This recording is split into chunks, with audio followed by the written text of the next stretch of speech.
10ാം ക്ലാസ്സിലെ 6ാമത്തെ chapter triangles ആണ് നമുക്ക് എടുക്കാനുള്ളത്. 9ാം ക്ലാസ്സിലും ഇതേപോലെ തന്നെ ട്രയാങ്കിൾസ് എന്നൊരു ചാപ്റ്റർ നമുക്ക് പഠിക്കാനുണ്ടായിരുന്നു. കോൺഗ്രൻസ് ഓഫ് ട്രയാങ്കിൾസ് ആയിരുന്നു 9ാം ക്ലാസ്സിൽ നമുക്ക് പഠിക്കാനുണ്ടായിരുന്നത്.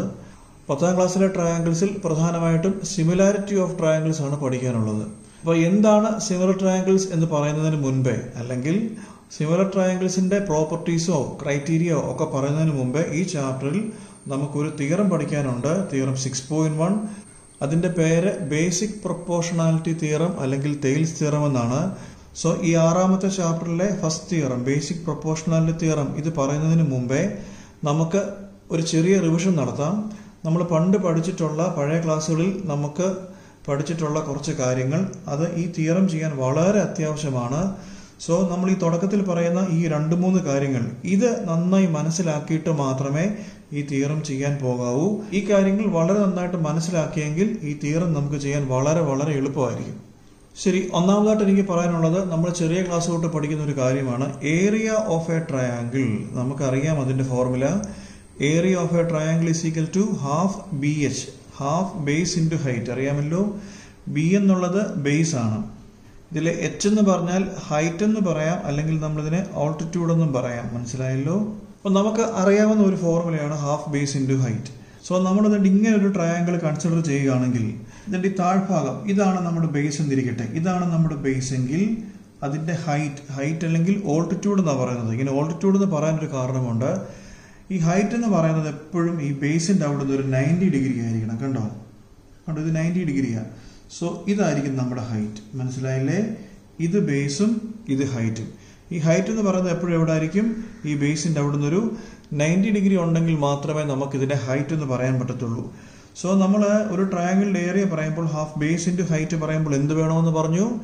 ബേസിന്റെ അവിടെ നിന്നൊരു 90 ഡിഗ്രി ഉണ്ടെങ്കിൽ മാത്രമേ. മനസ്സിലായോ? 90 ഡിഗ്രി ഈ തൊട്ട് മേളത്തെ വെർട്ടെക്സ് വരെ പോകണം. ഇതാണ് നമ്മുടെ ഹൈറ്റ്. അപ്പൊ 90 ഡിഗ്രി ഉണ്ടെങ്കിൽ മാത്രമേ ഈ ഒരു ഫോർമുല നമുക്ക് അപ്ലൈ ചെയ്യാൻ പറ്റത്തുള്ളൂ. അപ്പോൾ ഇങ്ങനെ ഒരു ട്രയാങ്കിൾ നമുക്ക് തന്നിരിക്കട്ടെ. ഇവിടെ നമുക്ക് 90 ഡിഗ്രി ഉണ്ടായിരുന്നു, അതുകൊണ്ട് ഇതിനെ ബേസും ഇതിനെ ഹൈറ്റുമായിട്ട് എടുക്കാം. ഇവിടെ ഇപ്പൊ നമ്മൾ ഇതിനെ ബേസ് ആയിട്ട് എടുക്കുന്നിരിക്കട്ടെ, ഈ സൈഡിനെ നമ്മൾ ബേസ് ആയിട്ട് എടുക്കുന്നിരിക്കട്ടെ. അതായത് സൈഡ് BC, ഈ BC എന്നുള്ള സൈഡിനെ നമ്മൾ ബേസ് ആയിട്ട് എടുക്കുന്നിരിക്കട്ടെ. ഇവിടെ ഇതേപോലെ ഹൈറ്റ് ഗിവൺ അല്ല. അപ്പോൾ എങ്ങനെയാണ് നമുക്ക് ഇവിടെ ഹൈറ്റ് കണ്ടുപിടിക്കാൻ പറ്റുന്നത്? ഇതാണ് നമ്മുടെ ബേസ്. ബേസ് എന്ന് പറഞ്ഞാൽ BC ആണ് നമ്മുടെ ബേസ്. മനസ്സിലായല്ലോ? എങ്ങനെയാണ് നമുക്ക് ഇവിടെ ഹൈറ്റ് കണ്ടുപിടിക്കാൻ പറ്റുക? ഹൈറ്റ് കണ്ടുപിടിക്കുന്നത് എങ്ങനെയാണെന്ന് വെച്ചാൽ ഈ BCയുടെ നേരെ ഓപ്പോസിറ്റ് വെർട്ടെക്സ്, ഇവിടെ അത് A അല്ലേ, എയിൽ നിന്ന് ഈ BCയിലോട്ട് എന്ത് വരയ്ക്കണം? ഒരു പെർപെൻഡിക്കുലർ വരയ്ക്കണം. ഇതാണ് നമ്മുടെ ഹൈറ്റ്. മനസ്സിലായല്ലോ? അപ്പൊ ഹാഫ് BH എന്നുള്ള ഫോർമുല യൂസ് ചെയ്യണമെങ്കിൽ നമുക്ക് ഹൈറ്റ് എപ്പോഴും എന്തായിരിക്കണം? 90 ഡിഗ്രി ആയിരിക്കണം. ഇവിടെ നമുക്ക് കുഴപ്പമില്ല, ഇതൊരു റൈറ്റ് ട്രയാങ്കിൾ ആയിരുന്നു. ബേസും ഹൈറ്റും ക്വസ്റ്റ്യനിൽ തന്നെ ഉണ്ടായിരുന്നു. ഈ ഒരു ക്വസ്റ്റ്യനിൽ അങ്ങനെ 90 ഡിഗ്രി തന്നിട്ടില്ലായിരുന്നു. BC ഉണ്ടോ? BC നമ്മൾ ബേസ് ആയിട്ട് എടുക്കുകയാണെങ്കിൽ ഹൈറ്റ് എങ്ങനെ കണ്ടുപിടിക്കണമായിരുന്നു? ഓപ്പോസിറ്റ് വെർട്ടെക്സിൽ നിന്ന് ഈ BCയിലോട്ട് ഒരു പെർപെൻഡിക്കുലർ വരയ്ക്കണം. ഈ ഒരു പെർപെൻഡിക്കുലർ ഹൈറ്റ്, സപ്പോസ് ഇതിന് AD എന്ന് പേര് കൊടുക്കുകയാണെങ്കിൽ ഇവിടുത്തെ ഹൈറ്റ് എന്ന് പറഞ്ഞാൽ ഏതായിരിക്കും? AD ആയിരിക്കും. ഇങ്ങനെയാണ് നമ്മൾ ഹാഫ് ബേസ് ഇൻറ്റു ഹൈറ്റ് എന്നുള്ള ഫോർമുല അപ്ലൈ ചെയ്യുന്നത്.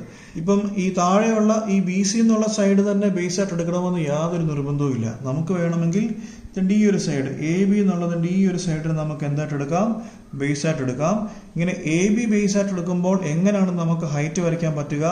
എങ്ങനെയാണ് നമുക്ക് ഹൈറ്റ് കിട്ടുക? ഈ ABയുടെ ഓപ്പോസിറ്റ് വെർട്ടെക്സ് ഏതായിരുന്നത്? സിയിൽ നിന്ന് ABയിലോട്ടൊരു പെർപെൻഡിക്കുലർ വരയ്ക്കണം. മനസ്സിലായില്ലേ? ഇതാണ് നമ്മുടെ ഹൈറ്റ്. മനസ്സിലായില്ലേ? ഇത് ബേസ് ആയിട്ട് എടുക്കുകയാണെങ്കിൽ ഇതാണ് ഹൈറ്റ്. സോ ഇപ്പൊ ഏത് സൈഡ് എടുത്താലും, BC ബേസ് ആയിട്ട് എടുത്താലും അല്ലെങ്കിൽ AB ബേസ് ആയിട്ട് എടുത്താലും, ഇനിയല്ല വേറൊരാൾ വന്നിട്ട് ഈ AC ബേസ് ആയിട്ട് എടുത്തെന്നിരിക്കട്ടെ, ഈ AC അങ്ങേര് ബേസ് ആയിട്ട് എടുത്തെങ്കിൽ ഇവിടുന്ന് ഈ ACയിലോട്ട് വരയ്ക്കുന്ന പെർപെൻഡിക്കുലർ ഇതായിരിക്കും ഹൈറ്റ്. അങ്ങനെ ഏത് സൈഡ് ബേസ് ആയിട്ട് എടുത്താലും അതിന്റെ ഓപ്പോസിറ്റ് സൈഡിൽ നിന്നൊരു പെർപെൻഡിക്കുലർ വരയ്ക്കുക, അതായിരിക്കും നമ്മുടെ ഹൈറ്റ്. അങ്ങനെ ഏത് സൈഡ് ബേസ് ആയിട്ട് എടുത്താലും, AB ബേസ് ആയിട്ട് എടുത്താലും, ഇനി BC ബേസ് ആയിട്ട് എടുത്താലും, AC ബേസ് ആയിട്ട് എടുത്താലും എല്ലാം ഈ ട്രയാങ്കിളിന്റെ ഏരിയ കിട്ടുന്നത് സെയിം ആയിരിക്കും. സോ ഞാൻ പറഞ്ഞത് ഹാഫ് ബേസ് ഇൻറ്റു ഹൈറ്റ് എന്നുള്ള ഫോർമുല അപ്ലൈ ചെയ്യണമെങ്കിൽ നമുക്കൊരു 90 ഡിഗ്രി വേണമെന്നുള്ളതാണ്. സോ അങ്ങനെയാണെങ്കിൽ ഈ ട്രയാങ്കിളിൽ നമുക്ക് ട്രയാങ്കിൾ ABC ഉണ്ടല്ലോ, ഇവിടെ നമ്മൾ ബേസ് BC ആയിട്ട് എടുത്തിരിക്കട്ടെ, BC നമ്മുടെ ബേസ് ആണെന്നിരിക്കട്ടെ. എങ്ങനെയാണ് നമുക്ക് ഹൈറ്റ് വരയ്ക്കാൻ പറ്റുക? ഇവിടെ നമുക്ക് എളുപ്പമായിരുന്നു. ഇവിടുന്ന് നേരെ മേളിലോട്ട് ഓപ്പോസിറ്റ് വെർട്ടെക്സിലോട്ട് ഒരു 90 ഡിഗ്രി വരയ്ക്കാമായിരുന്നു. ഇവിടെ കണ്ടില്ലേ, ഇത് ട്രയാങ്കിൾ ഒന്ന് ചരിഞ്ഞായിരിക്കുന്നത്. സോ ഇവിടുന്ന് ഡി ഒരു സൈഡിൽ നിന്ന് ഇങ്ങോട്ടൊരു പെർപെൻഡിക്കുലർ വരയ്ക്കാൻ നമുക്ക് പറ്റത്തില്ല. സോ നമ്മുടെ ബി സി, ഈ ബി മുതൽ സി വരെയുള്ള ദൂരം നമ്മൾ ബേസ് ആയിട്ട് എടുത്തെങ്കിൽ ഹൈറ്റ് എങ്ങനെ കണ്ടുപിടിക്കാൻ പറ്റും? അതിനൊരു മാർഗമുണ്ട്. നമ്മൾ ചെയ്യേണ്ടത് ഈ ബി സി എന്നുള്ള സൈഡ് ഇച്ചിരി ഇങ്ങോട്ട് എക്സ്റ്റെൻഡ് ചെയ്യണം. മനസ്സിലായോ? കുറച്ച് ഇങ്ങോട്ട് നീട്ടണം. എന്നിട്ട് ബി സിയുടെ ഓപ്പോസിറ്റ് വെർട്ടെക്സ് ഏതാ? എ അല്ലേ? എയിൽ നിന്ന് താഴോട്ട് ഒരു പെർപെൻഡിക്കുലർ വരയ്ക്കണം. നമ്മളിപ്പോൾ എക്സ്റ്റെൻഡ് ചെയ്തില്ലേ, ആ പോർഷനിലോട്ട് ഒരു പെർപെൻഡിക്കുലർ വരയ്ക്കണം. ഇപ്പൊ നമ്മൾ വരച്ചത് ഈ ഒരു പെർപെൻഡിക്കുലർ ഉണ്ടല്ലോ, ഈ പെർപെൻഡിക്കുലർ ആയിരിക്കും നമ്മുടെ ഹൈറ്റ് ആയിട്ട് എടുക്കുന്നത്. മനസ്സിലായോ? ബേസ് ഏതാണ്? ബി സി ആണ് ബേസ്. ഹൈറ്റ് ആയിട്ട് ഏതാണ് എടുക്കേണ്ടത്? ഈ എക്സ്റ്റെൻഡ് ചെയ്തിട്ട് നമ്മൾ വരച്ചിട്ടുള്ള ഈ ഒരു ലൈനാണ് നമ്മൾ കണ്ടത്. ഈ ഒരു പെർപെൻഡിക്കുലർ ആണ് നമ്മൾ ഹൈറ്റ് ആയിട്ട് എടുക്കുന്നത്. മനസ്സിലായല്ലോ? ഈ ഒരു കാര്യം ഇപ്പം നമ്മൾ വരച്ചിട്ടുള്ള ഈ ഒരു സംഗതി, ഈ ബേസിക് പ്രൊപ്പോർഷണാലിറ്റി തിയറം, ഈ ഒരു തിയറം പ്രൂവ് ചെയ്യാൻ നമുക്ക് വളരെ അത്യാവശ്യമാണ്. മനസ്സിലായല്ലോ? ഞാൻ വേറൊരു എക്സാമ്പിൾ വരയ്ക്കാം. സപ്പോസ് ഇങ്ങനെയാണ് ട്രയാങ്കിൾ എന്നിരിക്കട്ടെ, ഇതാണ് നമ്മുടെ ബേസ് എന്നിരിക്കട്ടെ. ഈ തിയറത്തിൽ നമ്മുടെ ട്രയാങ്കിൾ ഏകദേശം ഈ ഒരു ഷേപ്പിലാണ്. ഇതാണ് നമ്മുടെ ബേസ്. ഈ ഒരു സംഗതിയാണ് നമ്മുടെ ബേസ് എന്നിരിക്കട്ടെ, ഈ ഒരു ലൈൻ. അപ്പം ഇത് ബേസ് ആണെങ്കിൽ നമുക്ക് എങ്ങനെ പെർപെൻഡിക്കുലർ വരയ്ക്കാൻ പറ്റും? ഇവിടുന്ന് ഏതായാലും ഇങ്ങനെ ഒരു പെർപെൻഡിക്കുലർ വരയ്ക്കാൻ പറ്റത്തില്ല, കാരണം അത് ചരിഞ്ഞു പോകും. പെർപെൻഡിക്കുലർ എപ്പോഴും സ്ട്രെയിറ്റ് ആവണമല്ലോ. സോ നമ്മൾ എന്താ ചെയ്യണ്ടേ? ഈ ബേസ് ഇച്ചിരി മേളിലോട്ട് എക്സ്റ്റെൻഡ് ചെയ്യണം. എന്നിട്ട് ഈ ഓപ്പോസിറ്റ് വെർട്ടെക്സിൽ നിന്ന് താഴോട്ടൊരു പെർപെൻഡിക്കുലർ വരയ്ക്കണം. മനസ്സിലായോ? ഇതാണ് നമ്മുടെ ഹൈറ്റ്. ഇത് നമ്മുടെ ഹൈറ്റ്, ഇത് നമ്മുടെ ബേസ്. ഇതേപോലെ തന്നെ ഒരു സംഗതിയാണ് ഈ തിയറത്തിലുള്ളത്. അപ്പം ഈ ഒരു ഐഡിയ നന്നായിട്ട് ഓർത്തിരുന്നെങ്കിൽ മാത്രം, മനസ്സിലായോ? ഞാൻ ഈ അവസാനം പറഞ്ഞിട്ടുള്ള ഈ രണ്ട് ഐഡിയ അത് നന്നായിട്ട് ഓർത്തിരിക്കണം. നമ്മൾ ഈ തിയറം പ്രൂവ് ചെയ്യാൻ ഇത് അത്യാവശ്യമാണ്. രണ്ടാമതായിട്ട് നമുക്ക് പഠിക്കാനുള്ളത് 9ാം ക്ലാസ്സിൽ നമ്മൾ പഠിച്ചിട്ടുള്ള സംഗതിയാണ്. 9ാം ക്ലാസ്സിൽ നിങ്ങൾ പഠിച്ചിട്ടുണ്ടെന്ന് പറഞ്ഞാൽ കഴിഞ്ഞ വർഷം കൊറോണ കാരണം ഈ ഒരു പോർഷൻ അവർ ഡിലീറ്റ് ചെയ്തിരുന്നു. അപ്പൊ എന്താന്ന് വെച്ചാൽ നമുക്ക് രണ്ട് പാരലൽ ലൈൻസ് തന്നിട്ടുണ്ട്, കേട്ടല്ലോ. ഇത് നമ്മുടെ എൽ എന്നുള്ള ലൈന്, ഈ ലൈനിന്റെ പേര് M. So L is parallel to M. മനസ്സിലായോ? ഈ മേളിൽ തന്നിട്ടുള്ള എൽ എന്നുള്ള ലൈൻ താഴത്തെ എം എന്നുള്ള ലൈനുമായിട്ട് പാരലാണെന്നിരിക്കട്ടെ. ഇനിയും ഈ രണ്ട് ലൈനിനിടയ്ക്ക് നമ്മൾ രണ്ട് ട്രയാങ്കിൾസ് വരയ്ക്കാൻ പോവാണ്. കണ്ടോ? ട്രയാങ്കിൾ എ ബി സി കാണാൻ പറ്റുന്നുണ്ടല്ലോ, കണ്ടില്ലേ? Triangle A B C. എന്താ എ ബി സിയുടെ പ്രത്യേകത? എ ബി സിയുടെ ബേസ് എവിടാണ്? കണ്ടോ? ബേസ് ഏതാ? B C. B C M എന്നുള്ള ലൈനയിലാണ്. അതേപോലെ എ എന്നുള്ള വെർട്ടെക്സ് എൽ എന്നുള്ള ലൈനയിലാണ്. ഇനി നമുക്ക് വേറൊരു ട്രയാങ്കിൾ വരയ്ക്കാം.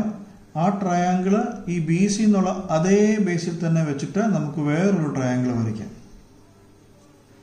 ഈ ട്രയാങ്കിളിന്റെ പേര് ട്രയാങ്കിൾ ബി സി ഡി എന്നാണെന്നിരിക്കട്ടെ. എന്താണ് ട്രയാങ്കിൾ ബി സി ഡിയുടെ പ്രത്യേകത? ട്രയാങ്കിൾ ബി സി ഡിയുടെ ബേസ് കണ്ടോ? ബി സി അത് എം എന്നുള്ള ലൈനയിലാണ്. അതിന്റെ വെർട്ടെക്സ് ഡി എന്നുള്ളത് എൽ എന്നുള്ള ലൈനയിലാണ്. ശരി, ഈ രണ്ട് ട്രയാങ്കിൾ തമ്മിൽ 2-3 പ്രത്യേകതകളുണ്ട്. ഒന്നാമത്തെ പ്രത്യേകത, ഇതിന്റെ ഈ രണ്ട് ട്രയാങ്കിളിന്റെ ബേസ് സെയിം ആണ്. കണ്ടോ? Base same. ഈ രണ്ട് ട്രയാങ്കിൾ ഏതൊക്കെയാണത്? ട്രയാങ്കിൾ എ ബി സിയും ട്രയാങ്കിൾ ഡി ബി സിയും. ഈ രണ്ട് ട്രയാങ്കിളിന്റെയും ബേസ് കണ്ടോ? സെയിമാ. ഏതാണ് ആ ബേസ്? ബി സി അല്ലെ? ട്രയാങ്കിൾ എ ബി സിക്കും ട്രയാങ്കിൾ ഡി ബി സിയും രണ്ടും ബി സി എന്നുള്ള സെയിം ബേസിലാണ്. അതേപോലെ തന്നെ ഈ ട്രയാങ്കിളിന്റെ മറ്റേ രണ്ട് വെർട്ടെക്സ് കണ്ടില്ലേ? അതർ 2 വെർട്ടിസസ് ഏതാണത്? എയും ഡിയും. അത് നമ്മുടെ ഈ എൽ എന്നുള്ള ലൈനയിലാണ്. സോ ഈ രണ്ട് ട്രയാങ്കിൾസും നമ്മൾ നേരത്തെ പറഞ്ഞ ഈ രണ്ട് പാരലൽ ലൈൻസിന്റെ ഇടയ്ക്കാണ്. മനസ്സിലായോ? So these 2 triangles are between these parallel lines. And പിന്നെന്താ പ്രത്യേകത? ഈ രണ്ട് ട്രയാങ്കിൾസിന്റെ ബേസ് ഏതാണ്? B C. മനസ്സിലായല്ലോ? ഈ രണ്ട് ട്രയാങ്കിൾസിനും സെയിം ബേസ് ആണ്. ബി സി ആണ് രണ്ട് ട്രയാങ്കിൾസിന്റെയും ബേസ്. അതേപോലെ ഈ രണ്ട് ട്രയാങ്കിൾസും ഒരു പാരലൽ ലൈനിന് അകത്താണ്. കണ്ടോ? ഒരേ പാരലൽ ലൈൻസിന്റെ അകത്താണ് ഈ രണ്ട് ട്രയാങ്കിൾസും ഉള്ളത്. അങ്ങനെ വരികയാണെങ്കിൽ മനസ്സിലായോ? ഒരേ ബേസും അതേപോലെ തന്നെ പാരലൽ ലൈൻസിന്റെ ഇടയ്ക്കും വരികയാണെങ്കിൽ ഈ രണ്ട് ട്രയാങ്കിൾസിന്റെ ഏരിയ ഈക്വൽ ആണെന്ന് 9ാം ക്ലാസ്സിൽ പഠിക്കാനുണ്ടായിരുന്നു. That is area triangle A B C is equal to area triangle D B C എന്ന് നമുക്ക് 9ാം ക്ലാസ്സിൽ പഠിക്കാനുണ്ടായിരുന്നു. സോ ഈ ഒരു കാര്യവും നമുക്ക് വളരെ നന്നായിട്ട് ഓർത്തിരിക്കേണ്ടത് അത്യാവശ്യമാണ്. ഇപ്പം ട്രയാങ്കിൾ ഇങ്ങനെ തന്നെ വേണമെന്നില്ല, കേട്ടോ. ഇവിടെ നോക്കിക്കേ, ട്രയാങ്കിൾ പി ക്യു ആർ. ഏതാണ് പി ക്യു ആർ? കണ്ടോ? P Q R. അതേപോലെ ട്രയാങ്കിൾ പി ക്യു എസ് കണ്ടില്ലേ, പി ക്യു എസ്. ഈ രണ്ട് ട്രയാങ്കിളും കണ്ടോ, ഈ രണ്ട് ട്രയാങ്കിളിന്റെ ബേസ് ഏതാ? പി ക്യു ആണ് ഈ രണ്ട് ട്രയാങ്കിളിന്റെയും ബേസ്. മനസ്സിലായോ? ട്രയാങ്കിൾ പി ക്യു ആറിന്റെ ബേസും ട്രയാങ്കിൾ പി ക്യു എസിന്റെ ബേസും ഏത് തന്നെയാണ്? പി ക്യു ആണ്. കണ്ടോ, രണ്ട് ട്രയാങ്കിളും ഒരേ ബേസ് ആണ്. അതേപോലെ തന്നെ രണ്ട് ട്രയാങ്കിൾസും കണ്ടോ സെയിം പാരലൽസ്, ഒരേ പാരലൽ ലൈനിന്റെ ഇടയ്ക്കാണ് ഈ രണ്ട് ട്രയാങ്കിൾസും വരുന്നത്. അങ്ങനെ വരികയാണെങ്കിൽ നമുക്ക് എന്ത് പറയാം? ഈ രണ്ട് ട്രയാങ്കിളിന്റെയും area of triangle P Q R is equal to area of triangle P Q S. മനസ്സിലായോ? ഈ ട്രയാങ്കിളിന്റെ ഏരിയയും അതേപോലെ തന്നെ ഈ ട്രയാങ്കിളിന്റെ ഏരിയയും സെയിം ആണെന്നാണ് നമ്മൾ 9ാം ക്ലാസ്സിൽ പഠിച്ചത്. സോ ഈ ഒരു കാര്യം നന്നായിട്ട് ഓർത്തിരിക്കേണ്ടത് ഈ തിയറം പ്രൂവ് ചെയ്യാൻ വളരെ അത്യാവശ്യമാണ്. ഒരു കാര്യം കൂടെ നമുക്ക് ജസ്റ്റ് ചുമ്മാ ഒന്ന് പറയാം. 10/x ആൻഡ് 10/y രണ്ട് വാല്യൂ ഉണ്ടെന്നിരിക്കട്ടെ.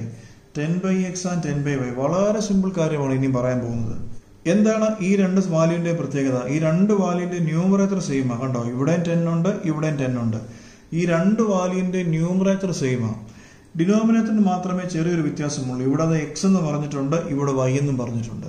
ഇപ്പൊ ഒരാള് നമ്മളോട് ഒന്ന് പറയുകയാണ്, ഞങ്ങൾ ഇപ്പൊ എഴുതിയ ഈ 10/x ഉം 10/y ഉം ഇതിന്റെ x is equal to y ആണെന്ന് ഇരിക്കട്ടെ. ഒരാൾ നമ്മളോട് ഒന്ന് പറയുകയാണ്, നമ്മളിപ്പോ എഴുതിയ ഈ 10/xന്റെയും 10/yന്റെയും ഇതിന്റെ ന്യൂമറേറ്റർ ഈക്വൽ ആണെന്നുള്ളത് നമുക്ക് ഓൾറെഡി അറിയാം, രണ്ടും 10 ആണ്.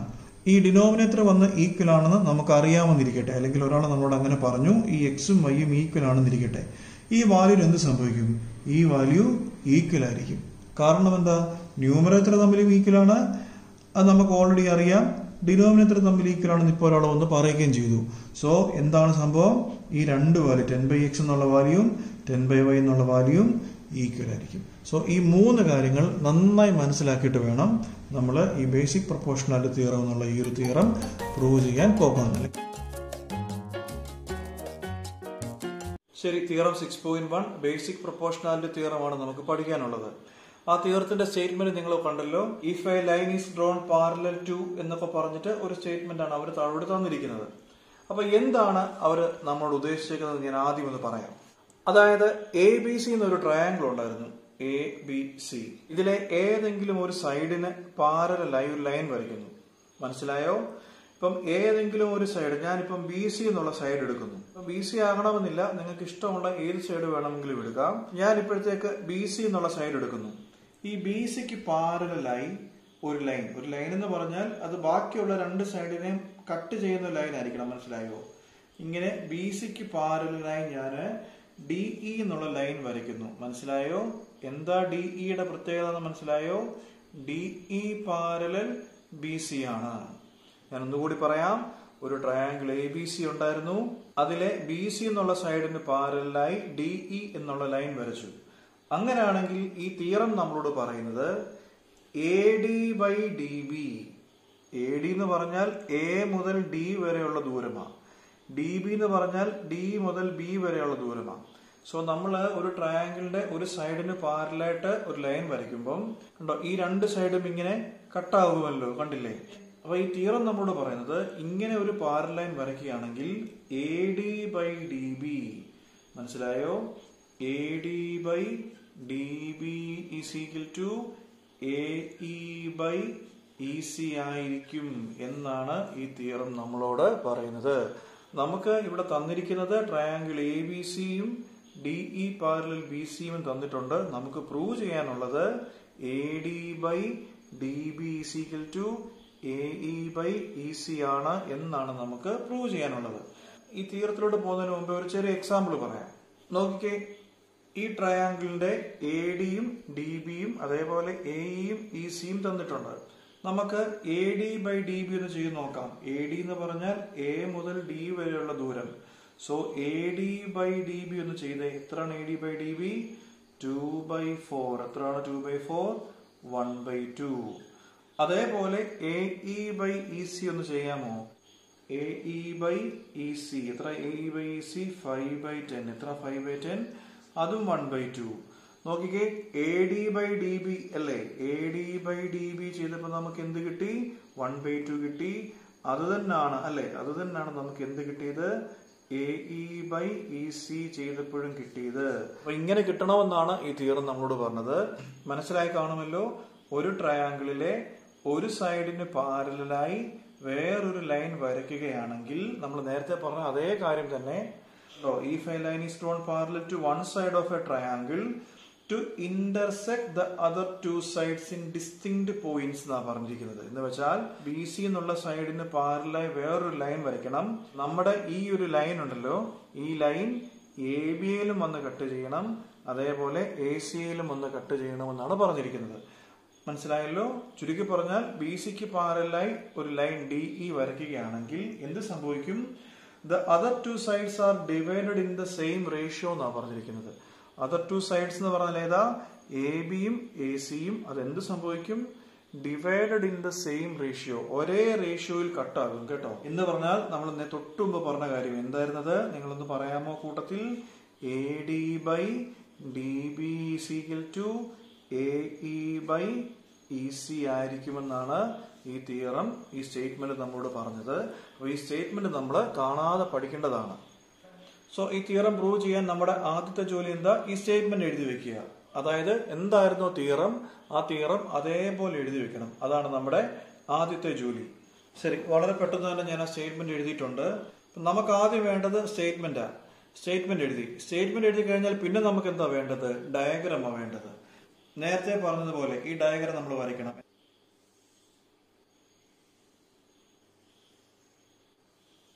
ശരി, നമ്മൾ ട്രയാങ്കിൾ എ ബി സി വരച്ചിട്ടുണ്ട്. ബി സിക്ക് പാരലായി ഡി ഇ എന്നുള്ള ലൈനും വരച്ചിട്ടുണ്ട്. അപ്പൊ സ്റ്റേറ്റ്മെന്റ് നമ്മൾ എഴുതി, ഡയഗ്രമായി. ഇനി നമുക്ക് എന്ത് വേണം?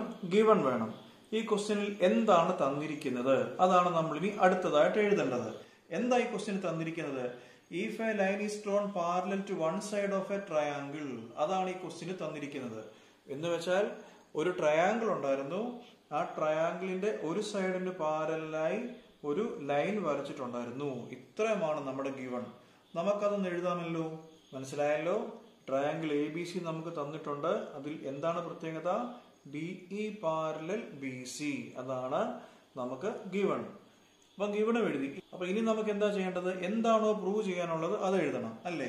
To prove. ഗിവൺ കഴിഞ്ഞാൽ പിന്നെ അതാണല്ലോ നമുക്ക് വേണ്ടത്. എന്താണ് നമുക്ക് പ്രൂവ് ചെയ്യാനുള്ളത്? The other two sides are divided in the same ratio, അതാണ് നമുക്ക് പ്രൂവ് ചെയ്യാനുള്ളത്. ഈ രണ്ട് സൈഡ്സും പ്രൊപ്പോർഷണൽ ആയിട്ടാണ് ഡിവൈഡ് ചെയ്യുന്നത് നമ്മൾ എഴുതി വെക്കണം. ദാറ്റ് ഈസ് എന്താണ് നമുക്ക് പ്രൂവ് ചെയ്യാനുള്ളത്? A D by D B, അല്ലേ? So A D by dB is equal to AE. So AE by EC എന്നാണ് പ്രൂവ് ചെയ്യാനുള്ളത്.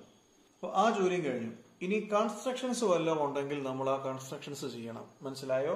നമുക്ക് ഇതിന്റെ ഈ ഒരു പരുവത്തിലുള്ള ഡയഗ്രമാണ് നമുക്ക് വേണ്ടത്. മനസ്സിലായോ? എന്ന് വെച്ചാൽ ഇതേ കണ്ടില്ലേ, ട്രയാങ്കിൾ ബി ഡി ഇ, അതേപോലെ ട്രയാങ്കിൾ സി ഡി ബി. കണ്ടോ? ഇങ്ങനെ രണ്ട് ട്രയാങ്കിൾസ് നമുക്ക് കിട്ടണം. ഞാൻ ഈ വീഡിയോയുടെ തുടക്കത്തിൽ പറഞ്ഞതുപോലെ ഈ ട്രയാങ്കിൾ ബി ഡി ഇയുടെ ഏരിയ കണ്ടുപിടിക്കണം. അതിന് ഇവിടുന്ന് ഇങ്ങോട്ട് ഒരു പെർപെൻഡിക്കുലർ വരയ്ക്കണം. അതേപോലെ തന്നെ ഈ green triangle C D E, അതിന്റെ ഏരിയ കണ്ടുപിടിക്കണം. അതിന് ഇങ്ങനെ ഒരു പെർപെൻഡിക്കുലർ വരയ്ക്കണം. അപ്പൊ നമ്മുടെ ജോലി എന്തൊക്കെയാണ്? ഇത്തരം കാര്യങ്ങൾ, അല്ലേ? ഇങ്ങനെ രണ്ട് ട്രയാങ്കിൾ ഫോം ചെയ്യണം, ഇങ്ങനെ രണ്ട് പെർപെൻഡിക്കുലർ ഫോം ചെയ്യണം. സോ കൺസ്ട്രക്ഷൻ പറയുമ്പോൾ ഫസ്റ്റ് കാര്യം എന്താ? Join B E. കണ്ടോ? ബി മുതൽ ഇ വരെ ജോയിൻ ചെയ്യണം. അപ്പൊ അതാണ് നമ്മുടെ കൺസ്ട്രക്ഷൻ. നമ്മൾ എന്ത് ചെയ്യണം? Join B E. പിന്നെ ജോയിൻ സി ഡി, അല്ലേ? സി മുതൽ ഡി വരെ, ഇതിങ്ങനെ സി മുതൽ ഡി വരെ നമ്മൾ ജോയിൻ ചെയ്യണം. പിന്നെ D M perpendicular to A E വരയ്ക്കണം, അല്ലേ? Draw D M perpendicular A E വരയ്ക്കണം. അതേപോലെ തന്നെ E N perpendicular A D വരയ്ക്കണം. മനസ്സിലായല്ലോ? ഇവിടെ ഇങ്ങോട്ടൊരു പെർപെൻഡിക്കുലർ വരയ്ക്കണം. ഇത്രയുമാണ് നമുക്ക് വരയ്ക്കേണ്ടത്. Join B E C D, പിന്നെ draw D M perpendicular A E and E N perpendicular A D. ഇത്രയും കാര്യങ്ങളാണ് നമ്മുടെ കൺസ്ട്രക്ഷൻ വരുന്നത്. അപ്പൊ നമുക്ക് കൺസ്ട്രക്ഷനുമായി ഇനിയുമാണ് നമ്മൾ പ്രൂഫിലോട്ട് പോകേണ്ടത്. അതിന് നമ്മൾ ആദ്യമേ രണ്ട് ട്രയാങ്കിൾസിന്റെ ഏരിയ കൺസിഡർ ചെയ്യണം. Area triangle A D E by area triangle B D E. ഞാൻ ഒന്നുകൂടെ പറയാം. കണ്ടോ? എ ഡി ഇ, ഈ ട്രയാങ്കിളിന്റെ ഏരിയ കണ്ടോ? എ ഡി ഇ, മുകളിലത്തെ ട്രയാങ്കിളിന്റെ ഏരിയ ബൈ താഴെ ബി ഡി ഇ, താഴത്തെ ട്രയാങ്കിളിന്റെ ഏരിയ കണ്ടോ. ഇതാണ് നമ്മുടെ എ ഡി ഇ. നമുക്ക് എങ്ങനെ എ ഡി കണ്ടുപിടിക്കുന്നത്? ഏതെങ്കിലും ഒരു സൈഡ് ബേസ് ആയിട്ട് എടുക്കാം. നമുക്ക് തന്നെ ഈ സൈഡ് ബേസ് ആയിട്ട് എടുക്കാം. ഏതാണത്? എ ഡി അല്ലേ. So area triangle A D E കണ്ടോ, അതിനെ ഏതാ ബേസ് ആയിട്ട് എടുക്കണ്ടേ? കണ്ടോ, എ ഡി ബേസ് ആയിട്ട് എടുക്കാം. അപ്പോൾ ഒരു ട്രയാങ്കിളിന്റെ ഏരിയയുടെ ഫോർമുല ഞാൻ തുടക്കത്തിൽ പറഞ്ഞിരുന്നു, half base into height. That is half base. ഇപ്പൊ area triangle A D E കണ്ടോ, ഇതാണ് നമ്മുടെ area triangle A D E. ഇതിന്റെ ഏതെങ്കിലും ഒരു സൈഡ് ബേസ് ആയിട്ട് എടുക്കണം. നമ്മൾ ആദ്യമേ ഇതിന്റെ ഈ സൈഡ് കണ്ടോ, ഏതാണത്? ഈ എ ഡി എന്നുള്ള സൈഡ് ബേസ് ആയിട്ട് എടുക്കണം. സോ എത്ര വരും? A D into height. Height ഞാൻ നേരത്തെ പറഞ്ഞു, ഹൈറ്റ് എപ്പോഴും എന്തായിരിക്കണം? പെർപെൻഡിക്കുലർ ആയിരിക്കണം. സോ എ ഡി എന്നുള്ള ബേസിലോട്ടുള്ള ഹൈറ്റ് ഏതാണ്? കണ്ടോ, എ ഡി എന്നുള്ള ബേസിന് പെർപെൻഡിക്കുലർ ആയി വരുന്ന ഹൈറ്റ് ഏതാണത്? E N. ഇതിനെക്കുറിച്ച് ഞാൻ ഈ ക്ലാസിന്റെ തുടക്കത്തിൽ പറഞ്ഞിട്ടുണ്ടായിരുന്നു. സോ എന്താണ് area of triangle A D E? Is equal to half into base. Base ഏതായിരുന്നു? A D into E N divided by area triangle B D E. ഇനി അത് കണ്ടുപിടിക്കണമല്ലോ. കണ്ടോ, ഏതാ B D E? B D E. ഞാൻ ഈ ക്ലാസ്സിന്റെ തുടക്കത്തിൽ പറഞ്ഞതാണ്. കണ്ടോ, ഈ ട്രയാങ്കിൾ ഇങ്ങനെ ഇരിക്കുന്ന ഒരു ട്രയാങ്കിളാ. അപ്പൊ അതിന്റെ ബേസ് നമുക്ക് ഇതായിട്ട് എടുക്കാം. കണ്ടോ, ഇത് ബേസ് ആയിട്ട് എടുക്കാം. ഏതായിരുന്നു ബേസ്? ഹാഫ്. ബേസ് ഏതാ? ബി ഡി അല്ലേ. സോ ബി ഡി ബേസ് ആയിട്ട് എടുക്കുമ്പോൾ നമുക്ക് എങ്ങനെ പെർപെൻഡിക്കുലർ വരയ്ക്കാൻ പറ്റുന്നത്? ഇവിടുന്ന് ഇങ്ങോട്ട് പെർപെൻഡിക്കുലർ വരയ്ക്കാൻ പറ്റത്തില്ല. ഇവിടുന്ന് ഇങ്ങനെ എക്സ്റ്റെൻഡ് ചെയ്ത് അല്ലെ, ഇവിടുന്ന് ഇങ്ങനെ പെർപെൻഡിക്കുലർ വരച്ച് ഇവിടുന്ന് ഇങ്ങനെ എക്സ്റ്റെൻഡ് ചെയ്ത്. അപ്പൊ നോക്കിക്കേ, ബി ഡി ഇ ഇവിടെ നമുക്ക് ഒരു പെർപെൻഡിക്കുലർ വരയ്ക്കാൻ പറ്റത്തില്ല. സോ ഇത് ഇച്ചിരി അങ്ങോട്ട് എക്സ്റ്റെൻഡ് ചെയ്തിട്ട് കണ്ടോ, ഇവിടുന്ന് ഇങ്ങനെ ഒരു പെർപെൻഡിക്കുലർ വരച്ചു. സോ ബേസ് ഏതാ? ഇതാ നമ്മുടെ ബേസ്. ഹൈറ്റ് ഏതാണ്? ഇതാണ് നമ്മുടെ height. So area triangle B D E പറയുമ്പോൾ നമുക്ക് എന്ത് പറയാം? ഹാഫ് ബേസ് ഇൻറ്റു ഹൈറ്റ് ഏതാണ്? കണ്ടോ, ഇവിടുന്ന് ഇങ്ങനെ അങ്ങോട്ട് വരച്ചിട്ട് ഇങ്ങനെ പെർപെൻഡിക്കുലർ വരയ്ക്കണം. ഇവിടുന്ന് ഇങ്ങനെ എക്സ്റ്റെൻഡ് ചെയ്ത് പെർപെൻഡിക്കുലർ ഏതാണ്? E N. അതുകൊണ്ടാണ് നേരത്തെ പറഞ്ഞത് ഇൻട്രൊഡക്ഷൻ നന്നായിട്ട് മനസ്സിലാക്കണം. അങ്ങനെയാണെങ്കിൽ ഇതൊക്കെ ചെയ്യാൻ സ്മൂത്ത് ആയിരിക്കും. സോ എന്താ area of triangle B D? Half B D into E N. So നമുക്കിവിടെ എന്ത് എഴുതാം? 1/2 into B D into E N. ഇനി നോക്കിക്കേ, ഇ എന്നും ഇ എന്നും ക്യാൻസൽ ആയി പോകും. ഹാഫും ഹാഫും ക്യാൻസൽ ആയി പോകും. ബാക്കി എന്ത് വരും? A D by B D. Equation number 1. ഇതേപോലെ തന്നെ area triangle A D E by area triangle C D E എടുക്കാം. നമ്മൾ നേരത്തെ ഒരിക്കൽ area triangle A D E എടുത്തത്. അന്നേരം നമ്മൾ ഏതായിരുന്നു ബേസ് ആയിട്ട് എടുത്തത്? എ ഡി ആയിരുന്നു ബേസ് ആയിട്ട് എടുത്തത്. ഇനി നമുക്ക് വേണമെങ്കിൽ ഈ എ ഇ ബേസ് ആയിട്ട് എടുക്കാമല്ലോ. ഹാഫ് ബി എച്ച് ഇല്ലേ. So half A E into കണ്ടോ, ഈ ഒരു സൈഡിന്റെ ബേസ് ആയിട്ട് എടുക്കാം. ഞാൻ നേരത്തെ പറഞ്ഞതുപോലെ ഒരു ട്രയാങ്കിളിന്റെ ഏരിയ ഏത് സൈഡ് ബേസ് ആയിട്ട് എടുത്താലും സെയിം ആയിരിക്കും. സോ എ ഇ ബേസ് ആയിട്ട് എടുക്കുന്നു. So half A E into A ഇയിലോട്ട് വരച്ചിട്ടുള്ള പെർപെൻഡിക്കുലർ ഏതാണത്? D M. മനസ്സിലായോ? So area triangle A D E കണ്ടോ, ഈ ട്രയാങ്കിളിന്റെ ഏരിയ നേരത്തെ ഒരിക്കൽ നമ്മൾ കണ്ടുപിടിച്ചു. നമുക്ക് അന്നേരം എ ഡി ആയിരുന്നു ബേസ് ആയിട്ട് എടുത്തത്. ഇനി നമ്മൾ എ ഇ ബേസ് ആയിട്ട് എടുക്കുന്നു. Half A E into D M. അത് നമുക്കൊന്ന് എഴുതാമല്ലോ. So area triangle A D E is equal to half A E into D M divided by area triangle C D E. ഏതാ C D? കാണാൻ നോക്കണം. ഈ പച്ച colour triangle C D E. ഇതാണ് നമ്മുടെ സി ഡി ഇ. ഞാൻ നേരത്തെ പറഞ്ഞതുപോലെ ഈ ട്രയാങ്കിള് നിങ്ങൾ കാണുമ്പോഴറിയാം ഇച്ചിരി ചരിഞ്ഞിരിക്കുന്ന ട്രയാങ്കിളാ. കണ്ടോ, ഇതാ നമ്മുടെ സി ഡി ഇ. കണ്ടോ, ഈ ട്രയാങ്കിൾ സി ഡി ഇ. നമുക്ക് ഇവിടെ ഒരു പെർപെൻഡിക്കുലർ വരയ്ക്കാൻ പറ്റത്തില്ല. ഇവിടെ ഇങ്ങോട്ട് ഒരു പെർപെൻഡിക്കുലർ വരയ്ക്കാൻ പറ്റത്തില്ല. സോ നമ്മൾ എന്ത് ചെയ്യും? ഇതിനെ ഇച്ചിരി അങ്ങോട്ട് എക്സ്റ്റെൻഡ് ചെയ്തിട്ട് ഇവിടെ ഇങ്ങോട്ട് പെർപെൻഡിക്കുലർ വരയ്ക്കും അല്ലേ. നോക്കിക്കേ, സി ഡി ഇ ഏതാ നമ്മൾ ബേസ് ആയിട്ട് എടുക്കുന്നത്? ഇ സി ബേസ് ആയിട്ട് എടുക്കും. സോ ഫോർമുല എന്താ? Half base. ബേസ് ഏതാണ് ഇവിടെ? ഇ സി ബേസ് ആയിട്ട് എടുക്കും അല്ലെ. Half E C into height. എങ്ങനെ ഹൈറ്റ് കണ്ടുപിടിക്കുന്നത്? ഇതിന് ഇച്ചിരി അങ്ങോട്ട് എക്സ്റ്റെൻഡ് ചെയ്തിട്ട് കണ്ടോ, അതുകൊണ്ട് ഇവിടെ ഇങ്ങോട്ടൊരു പെർപെൻഡിക്കുലർ വരച്ചിട്ടുണ്ട്. ഏതാണത്? Height DM. മനസ്സിലായല്ലോ? സോ ഏരിയ ട്രയാങ്കിൾ CDE എങ്ങനെ കണ്ടുപിടിക്കാം? Half base. ബേസ് ഏതായിരുന്നു? EC അല്ലേ? സോ ഹാഫ് EC ഇൻറ്റു ഇവിടുത്തെ ഹൈറ്റ് ഏതാണ്? DM. ഈ DM-ഉം ഈ DM-ഉം ക്യാൻസലായി, ഹാഫും ഹാഫും ക്യാൻസലായി. ബാക്കി എന്ത് വരും? AE/EC വരും. മനസ്സിലായോ? അപ്പൊ നമുക്ക് പ്രൂവ് ചെയ്യേണ്ടത് എന്തുവാ? AD/DB = AE/EC എന്നാണ് പ്രൂവ് ചെയ്യേണ്ടത്. ഇവിടെ AD/BD കിട്ടിയിട്ടുണ്ട് അല്ലെ? AD/BD എന്ന് പറഞ്ഞാലും DB എന്ന് പറഞ്ഞാലും സെയിം ആണ്. അതേപോലെ AE/EC അതും കിട്ടിയിട്ടുണ്ട്. ഇനി നമുക്ക് എന്താ ചെയ്യണ്ടേ? ഈ രണ്ട് വാല്യൂസും ഈക്വൽ ആണെന്ന് പ്രൂവ് ചെയ്ത് കഴിഞ്ഞാൽ നമ്മുടെ ജോലി എളുപ്പമായി. എങ്ങനെ നമുക്ക് ഇത് ഈക്വൽ ആണെന്ന് പ്രൂവ് ചെയ്യാൻ പറ്റും? നോക്കിക്കേ, ഞാൻ നേരത്തെ ഒരിക്കൽ നിങ്ങളോട് ഈ 10/x-ഉം 10/y-ഉം ഈക്വൽ ആവുന്നതിനെ കുറിച്ച് പറഞ്ഞിരുന്നു. രണ്ടിന്റെ ന്യൂമറേറ്റർ സെയിം ആണ്. ഇനിയും ഈ ഡിനോമിനേറ്റർ കൂടി സെയിം ആയിട്ടുണ്ടെങ്കിൽ ഇത് രണ്ടും ഈക്വൽ ആയിരിക്കും. അപ്പൊ നിങ്ങൾ ഇതിന്റെ ഈ രണ്ട് വാല്യൂസ് നോക്കി, ഇതിന്റെ രണ്ടിന്റെ ന്യൂമറേറ്റർ കണ്ടോ? ADE രണ്ടിന്റെ ന്യൂമറേറ്റർ. അപ്പം ഡിനോമിനേറ്റർ സെയിം ആകണം, എന്നാൽ നമുക്ക് പണി എളുപ്പമായിരിക്കും. ഡിനോമിനേറ്റർ ഏതാ? BDE കണ്ടോ? BDE. പിന്നോ CDE. എന്തായിരുന്നു ഈ ലൈൻസിന്റെ ഒക്കെ പ്രത്യേകത? DE പാരലൽ BC കണ്ടോ? DE പാരലൽ BC ആണെന്ന് നമ്മൾ തുടക്കത്തിൽ പറഞ്ഞിട്ടുണ്ട്. പിന്നെ ഈ രണ്ട് ട്രയാങ്കിൾസ് ഏതൊക്കെയാണ്? ട്രയാങ്കിൾ BDE അതേപോലെ ട്രയാങ്കിൾ CDE. ഇതിന് എന്തെങ്കിലും പ്രത്യേകതയുണ്ടോ? ഞാൻ തുടക്കത്തിൽ ഇതിനെക്കുറിച്ച് പറഞ്ഞിരുന്നു, നിങ്ങൾ കഴിഞ്ഞ വർഷം പഠിച്ചിട്ടുള്ളതാണെന്ന്. ഈ രണ്ട് ട്രയാങ്കിൾസിന് എന്തെങ്കിലും പ്രത്യേകതയുണ്ടോ? ഈ രണ്ട് ട്രയാങ്കിൾസിന്റെയും ബേസ് സെയിം ആണ്. കണ്ടോ? രണ്ട് ട്രയാങ്കിൾസും DE ആണ് ബേസ്. BDE എടുത്താലും CDE എടുത്താലും, DE ഒരു ഫിഗർ ഞാൻ എടുത്തു വരച്ചിരിക്കുന്നതാ. ഇതിന്റെ ബേസ് സെയിം ആണ്. മനസ്സിലായോ? പിന്നെ വേറെ പ്രത്യേകതയുണ്ടോ? ഈ രണ്ട് ട്രയാങ്കിൾസും ഒരേ പാരലൽ ലൈൻസിനകത്താണ്. മനസ്സിലായോ?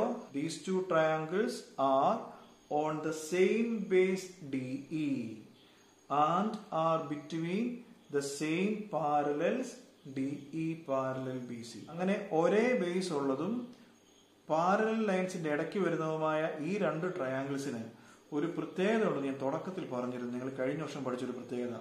ഈ രണ്ട് ട്രയാങ്കിളിന്റെ ഏരിയ എന്തായിരിക്കും? സെയിം ആയിരിക്കും. Area of these two triangles are same. കാരണം മനസ്സിലായല്ലോ, ഈ രണ്ട് ട്രയാങ്കിൾസിനും ഒരേ ബേസ് ആണ്, ബിറ്റ്വീൻ സെയിം പാരലൽസുമാണ്. സോ ഇതിന്റെ രണ്ടിന്റെ ഏരിയ എന്തായിരിക്കും? ഈക്വൽ ആയിരിക്കും. മനസ്സിലായല്ലോ? ഈ രണ്ട് ട്രയാങ്കിൾസ്, ട്രയാങ്കിൾ BDEയും അതേപോലെ ട്രയാങ്കിൾ CDE കണ്ടോ? CDE ഈ രണ്ട് ട്രയാങ്കിൾസിന് സെയിം ബേസ് ആണ്. അതേപോലെ DE പാരലൽ BC ആയതുകൊണ്ട് ഇത് സെയിം ബേസും ഒരേ പാരലൽ ലൈൻസിനും ഇടയ്ക്കാണ്. Therefore ഇതിന്റെ രണ്ടിന്റെ ഏരിയ സെയിം ആണ്. That is area triangle BDE = area triangle CDE. കണ്ടോ? ഈ രണ്ട് വാല്യൂ കണ്ടോ? ഇതിന്റെ ഈ രണ്ട് വാല്യൂ, ഇതിന്റെ രണ്ടിന്റെ ന്യൂമറേറ്റർ സെയിം ആണ്. നമുക്ക് ഓൾറെഡി അറിയാം കണ്ടോ? രണ്ടും ADE. ഇപ്പൊ ഇവര് പറയാ രണ്ടിന്റെ ഡിനോമിനേറ്റർ സെയിം ആണെന്ന്. ഞാൻ നേരത്തെ ഒരു 10/x-ഉം അതേപോലെ തന്നെ 10/y-ഉം പറഞ്ഞപ്പോൾ ഞാൻ പറഞ്ഞു ന്യൂമറേറ്റർ രണ്ടും സെയിം ആണെന്ന് നമുക്ക് നേരത്തെ അറിയാം. ഡിനോമിനേറ്റർ സെയിം ആണെന്ന് ഇപ്പം നമുക്ക് കിട്ടി. കണ്ടോ? Area triangle BDE = area triangle CDE. ഈ ഡിനോമിനേറ്റർ സെയിം ആണെന്ന് ഇപ്പം കിട്ടി. അങ്ങനെയാണെങ്കിൽ ഈ രണ്ട് വാല്യൂസും എന്തായിരിക്കും? ഈക്വൽ ആയിരിക്കും. എവിടുന്നാണ് നമുക്കത് കിട്ടിയത്?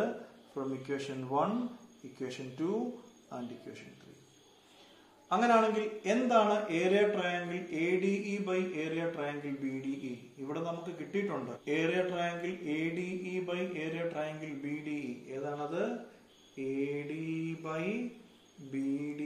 = ഏരിയ ട്രയാങ്കിൾ ADE/ഏരിയ ട്രയാങ്കിൾ CDE. ഏതാണ്? AE/EC. ഇതായിരുന്നു നമുക്ക് പ്രൂവ് ചെയ്യാനുള്ളത്. നോക്കിക്കേ, നമുക്ക് പ്രൂവ് ചെയ്യാനുള്ളത് AD/DB. DB എന്ന് പറഞ്ഞാൽ കണ്ടോ? ഇതാ DB.